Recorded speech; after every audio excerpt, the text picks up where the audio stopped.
अंजनी पुत्र हनुमान जी की आराधना तो सभी लोग करते हैं। उनके कष्ट हारक संकट नाशक हनुमान चालीसा का पाठ हर हिंदू के घर में किया जाता है। लेकिन क्या आपको पता है ये कब लिखा गया, इसकी उत्पत्ति कहां और कैसे हुई, इसकी रचना किस परिस्थिति में की गई? आज हम इसकी जानकारी आपको प्रदान करने जा रहे हैं। ये अकबर और तुलसीदास जी के समय की बात है।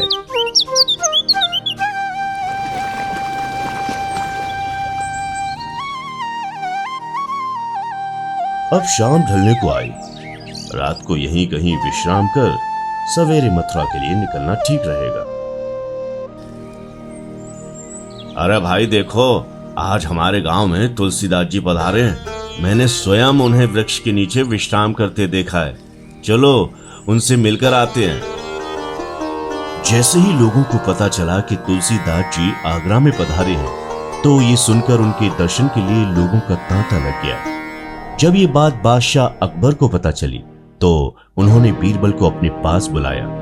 बीरबल, चारों लोग तुलसीदास की बातें कर रहे हैं। आखिर ये तुलसीदास है कौन?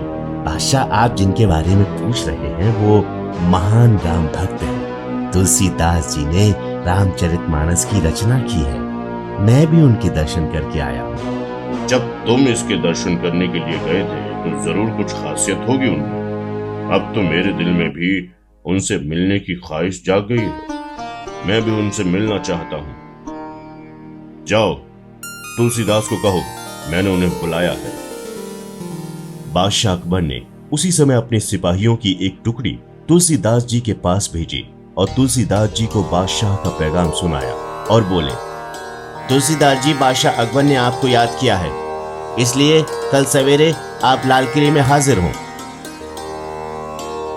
मैं तो भगवान श्री राम का भक्त हूं। मुझे बादशाह और लाल किले से क्या लेना देना? उनसे कह दो मुझे क्षमा कर। जब ये बात बादशाह अकबर तक पहुंची तो अकबर गुस्से में लाल पीले हो गए। जाओ जाकर इस गुस्ताख तुलसीदास को जंजीरों से जकड़कर मेरे सामने लाओ। तुमने मेरा आदेश ठुकरा दिया। तुम्हारी इतनी हिम्मत!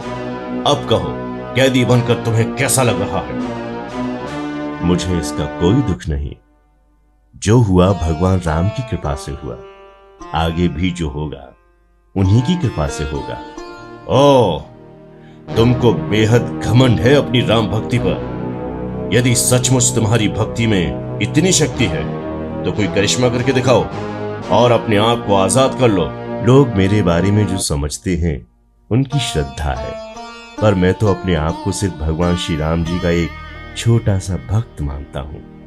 वैसे भी मैं कोई जादूगर नहीं हूं जो आपको कोई करिश्मा दिखा सकूं।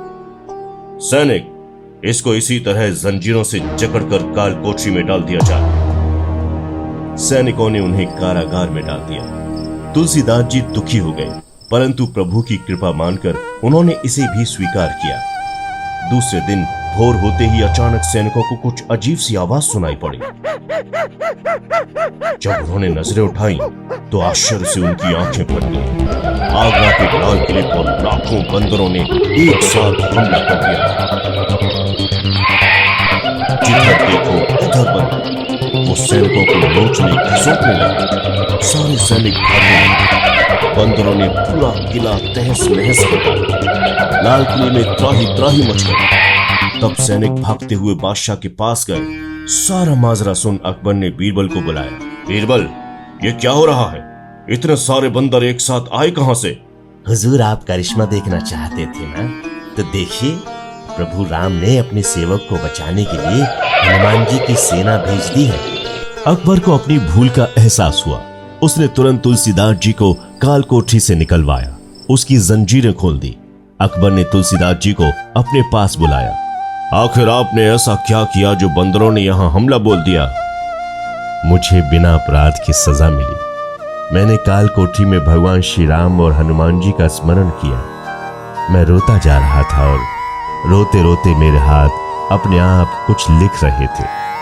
मुझे पता नहीं कि क्या लिखा, पर जब सवेरे मेरी लेखनी बंद हुई तब पता चला बंदरों का विशाल झुंड कारागार में आ पहुंचा। ऐसा क्या लिखा आपने? मैं भी देखना चाहता हूं। तब तुलसीदास जी ने कारागार से वो पुस्तक मंगाई जिसमें हनुमान जी की 40 चौपाइयां उन्हीं की प्रेरणा से लिखी गई थी। अकबर ने तुलसीदास जी की रचना पढ़ी और उनकी भक्ति को देखकर बहुत लज्जित हुआ और तुलसीदास जी से माफी मांगकर पूरी इज्जत और पूरी हिफाजत से मथुरा भिजवाया। कारागार से छूटने के बाद तुलसीदास जी ने लोगों से एक ही बात कही, जैसे हनुमान जी ने संकट की बेला में मुझे कारागार के कष्टों से छुड़वाकर मेरी सहायता की है, उसी तरह जो भी व्यक्ति कष्ट में या संकट में इस चालीसा का पाठ करेगा उसके कष्ट और सारे संकट दूर होंगे। इसको हनुमान चालीसा के नाम से जाना जाएगा। इस तरह हनुमान चालीसा की उत्पत्ति हुई। आज हनुमान चालीसा का पाठ जो भी करते हैं बजरंगबली उन्हें संकट मुक्त करते हैं। हनुमान जी को इसलिए संकट मोचन भी कहा जाता है।